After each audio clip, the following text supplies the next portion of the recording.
96.7 Citizen FM, Abuja.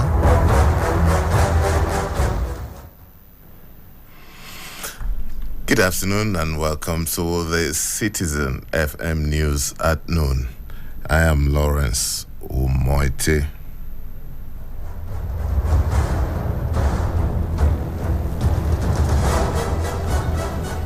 The Speaker of the House of Representatives, Femi Gbajabiamila, has described President Muhammadu Buhari's directives to the Central Bank of Nigeria to reintroduce the old 200 naira note as a step in the right direction.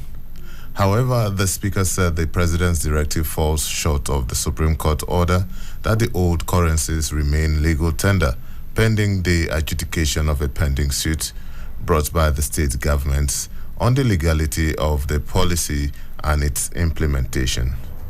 In a statement, Gbajabiamila said it is not to the benefit of Nigeria for the federal government to act in ways that suggest a wanton disregard for the rule of law. According to him, it would be better for the government to strictly adhere to the court's order in this matter pending the adjudication of the substantive suit. Meanwhile, senior legal practitioners are divided over the legality of the President's recent directive of introducing the old 200 naira note into circulation.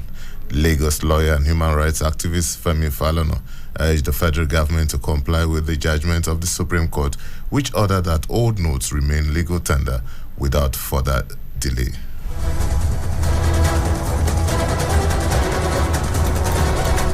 This is contempt of court. It's indisputable. But again, I'm not surprised. Yes, in an official address in 2018, President Buhari told Nigerian lawyers in Abuja that my government will not obey court order because of national security.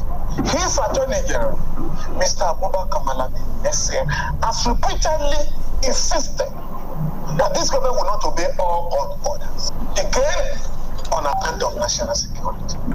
So, for that reason, I wasn't surprised. In fact, I would have been surprised if the government had complied with the court order.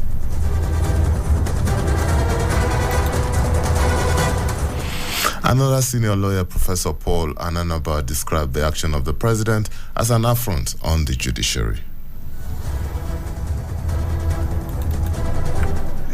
I'll start with the president on this one. I don't, because it is an affront on the Supreme Court and the Constitution. Because Section 27 is clear.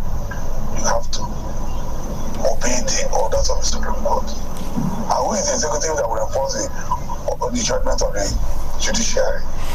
Is it not the president? And then it comes down to the governors. Now, what will the citizen do? Is the citizen expected to obey the Supreme Court and continue to use the 1,500 as legal tender? Or is the citizen going to say, no, they are no longer legal tender, even when the Supreme Court has said they are, until the Supreme Court finally disposes of this? Meanwhile, former chairman of the National Human Rights Commission, Professor Chidi Odinkalu, says the president was within his rights to make policy statements and supervise implementation of directives on currency matters. From this matter, I think Buhari is fighting for the last thing a government must fight for.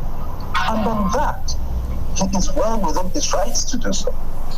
I don't think it is proper for state governors to go around issuing orders countermanding a president on exactly the thing that a central government cannot negotiate: money and currency. And quite frankly, what the governors are doing in this matter verges on treason.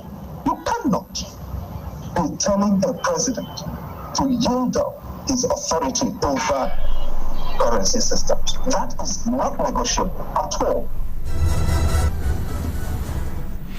The governor of Central Bank of Nigeria, Godwin Emefiele, has appealed to Nigerians to allow the Naira redesign policy of the government work.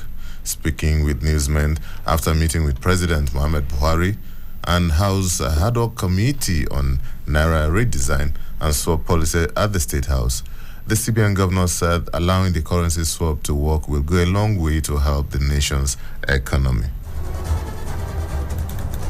I only just appeal to Nigerians, let's allow this policy to work. This policy is one policy that goes to solve the problem of reducing corruption and illicit financial flows. This policy goes to resolve some of the problems in the economy. This policy also goes to reducing the level of insecurity in the country. So these three issues, which are the tripod of this administration's policy, are all embedded in this policy.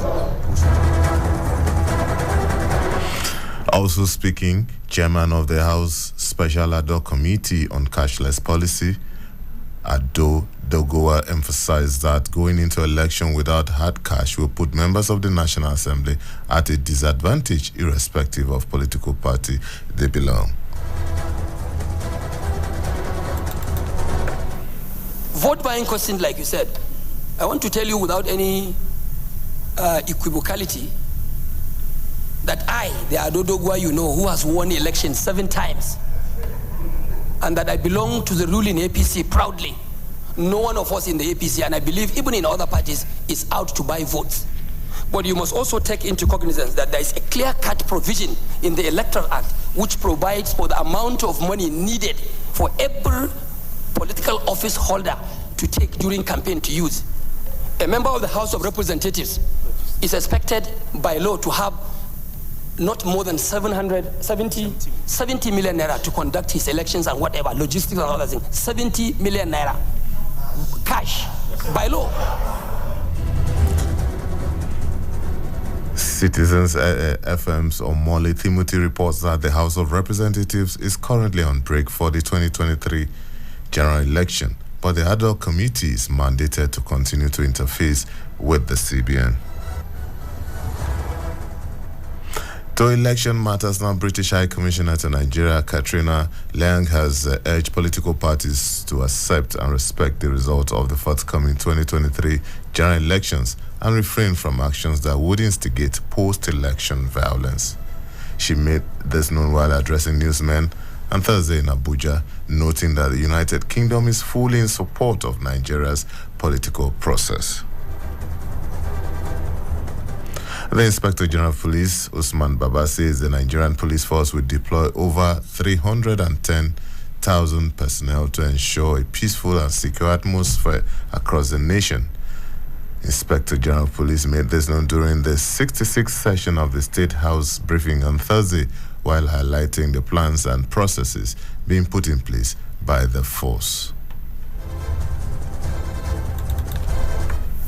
From INET records, there exist 176,846 polling units in 8,809 wards of the 36 states of the Federation and FCT, where the elections will be conducted.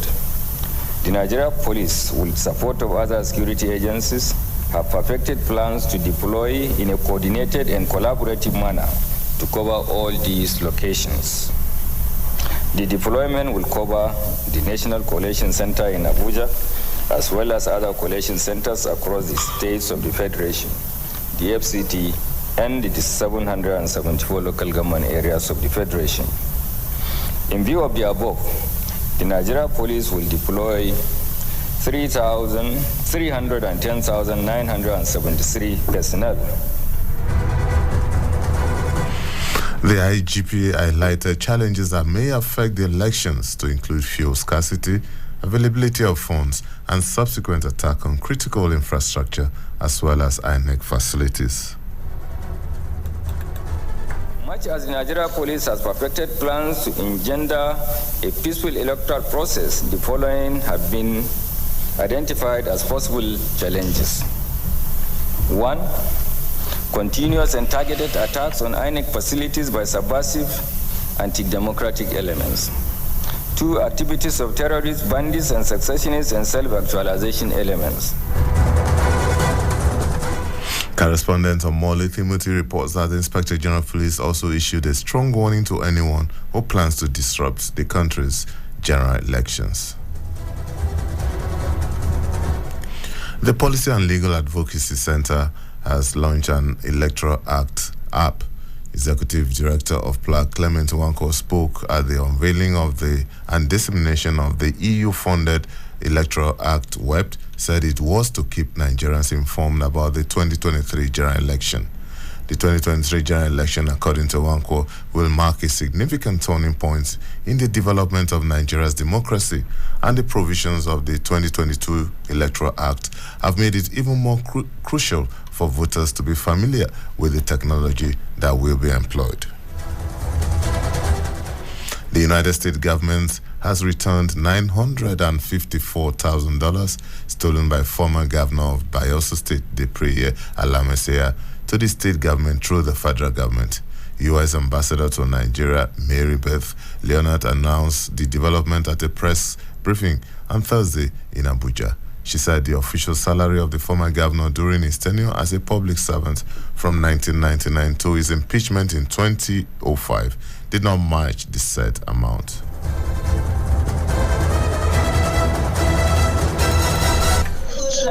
Process launched over 15 years ago, following the tenure of Governor Solomon Alamesea, also known as DSP.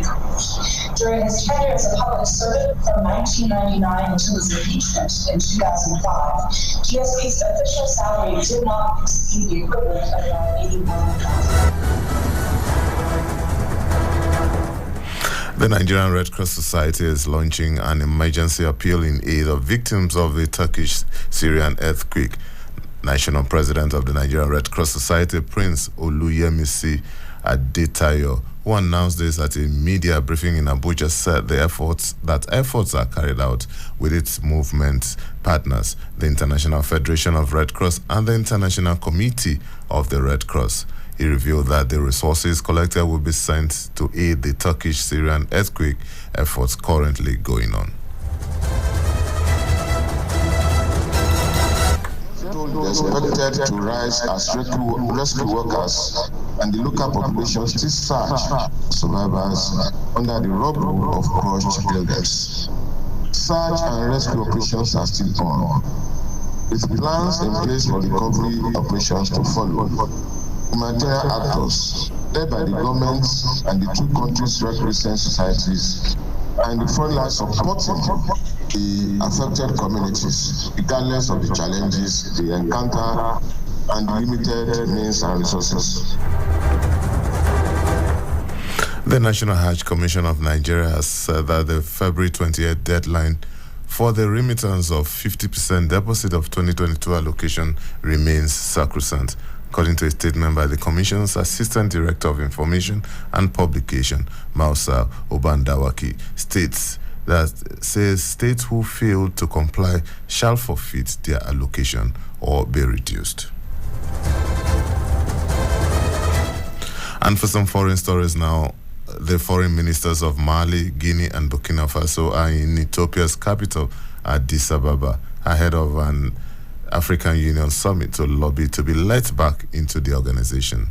All three countries were suspended from the African Union and the regional groupings ECOWAS following military coups.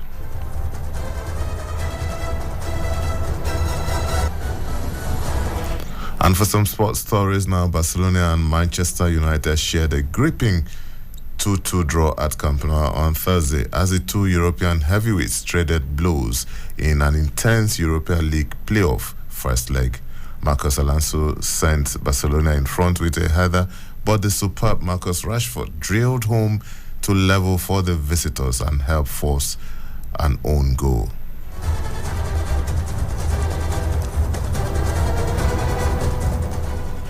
And that's the Citizen FM News at noon.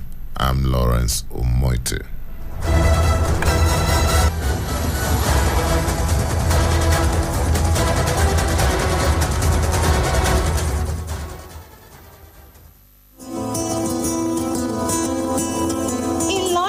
Commission for Development Journalism, Citizen FM 93.7 presents Citizen Speak.